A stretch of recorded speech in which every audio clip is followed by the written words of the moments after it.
3008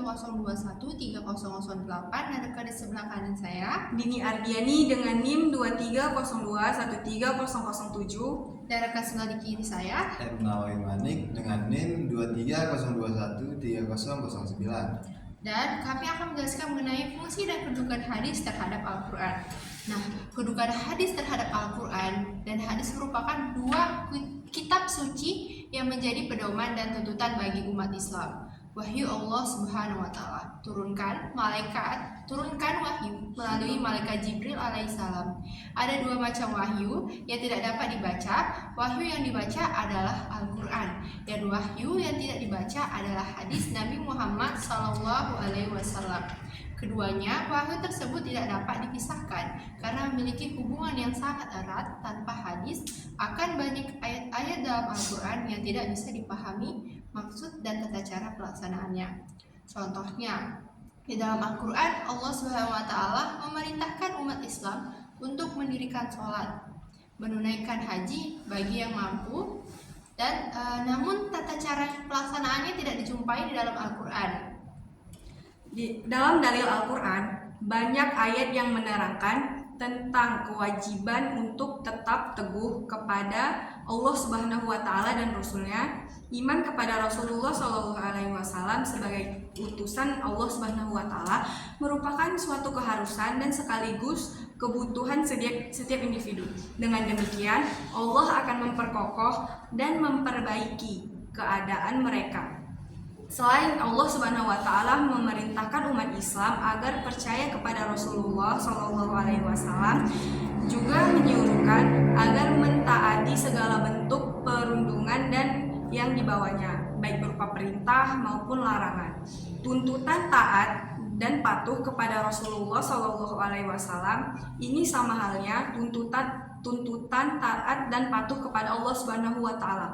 Dalam firman Allah dalam surah Ali Imran ayat 32 yang berbunyi, "Qul atiullaha wa rasulah fa inna tawallau fa innallaha la yuhibbul kafirin." Yang artinya, katakanlah Muhammad, taatilah Allah dan Rasul jika kamu berpaling. Ketahuilah bahwa Allah tidak menyukai orang-orang kafir. Dan Allah juga berfirman dalam surah An-Nisa ayat 59 yang berbunyi, "Ya ayyuhalladzina amanu atiullaha wa atiur rasul wa ulil amri minkum fa in tanazza'tum fa syai'in farudduhu ila wa ali wa rusulihi in kuntum tu'minuna billahi wal yawmil akhir dzalika khairu wa ahsanu taqwila." Yang artinya, wahai orang-orang yang beriman, taatilah Allah dan Rasulullah dan ulil amri atau pemegang kekuasaan di antara kamu. Kemudian jika kamu berbeda pendapat tentang sesuatu, maka kembalikanlah kepada Allah atau Al-Quran dan Rasulullah atau hadis. Jika kamu beriman kepada Allah dan hari kemudian, yang demikian itu kamu lebih utama bagimu dan lebih baik akibatnya. Nah, adapun manfaat atau fungsi hadis selain menjadi penjelas isi Al-Quran. Nah, apa itu? Hadis merupakan sumber hukum Islam yang kedua setelah Al-Quran dan memiliki beberapa fungsi terhadap Al-Quran. Seperti yang pertama yaitu bayan takrir, hadis sebagai sumber Islam untuk menjelaskan lebih detail apa yang dijelaskan di dalam Al-Quran. Yang kedua, bayan tasyi' atau jiyadah, hadis yang menjelaskan tentang hukum yang tidak terdapat dalam Al-Quran.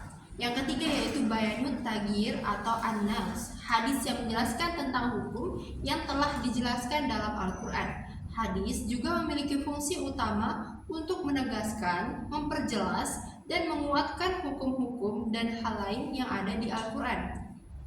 Dan beberapa contoh hadis yang menjelaskan isi Al-Quran meliputi penjelasan tentang hukum pencurian dan pengiraan tangan pencuri. Dalam hal ini, hadis membantu umat muslim mengetahui makna dari isi Al-Quran dan memahami hukum yang telah dijelaskan oleh Nabi Muhammad SAW.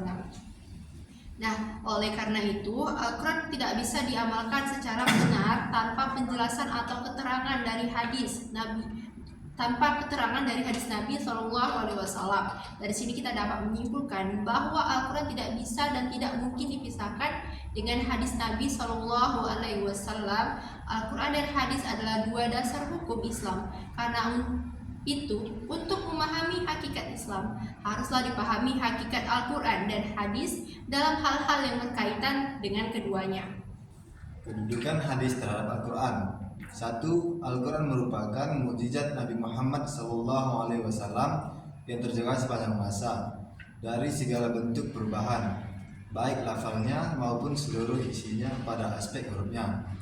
Al-Quran juga kitab yang disampaikan secara berangsur-angsur. 2. Meriwayatkan Al-Quran tidak boleh hanya maknanya saja, melainkan harus dihafalkan sebagaimana adanya. Sedangkan hadis qudsi boleh diriwayatkan maknanya saja. Bahkan masih bisa kritisi senad maupun maknanya layaknya hadis-hadis lain. 3. Mushaf Al-Quran harus dipegang dalam keadaan suci dari hadis kecil maupun hadis besar dari kalangan mazhab Syafi'i, sedangkan hadis qudsi boleh dibaca meski dalam keadaan berhadas. 4. Ayat Al-Quran harus dibaca saat sholat, sedangkan hadis qudsi tidak dibaca saat sholat. 5. Membaca Al-Quran mendapatkan pahala yang dihitung 10 kebaikan setiap huruf demi huruf. 6. Sebutan Al-Quran memang berasal dari Allah beserta nama-nama lainnya di Al-Quran.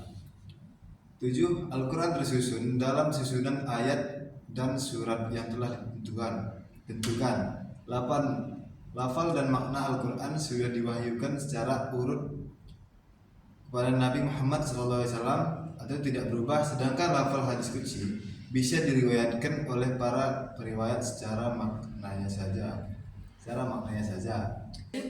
Dari pemaparan dapat disimpulkan bahwa kedudukan hadis terhadap Al-Quran itu sangat penting untuk membantu umat Islam menjalani perintah Allah sesuai dengan Al-Quran. Dan dengan adanya hadis tersebut, kita sebagai umat Islam mengetahui bagaimana tata cara dalam melaksanakan perintah Allah tersebut, seperti sholat, berzakat, naik haji, dan lain sebagainya. Sekian dari penjelasan kami tutup. Wassalamualaikum warahmatullahi wabarakatuh.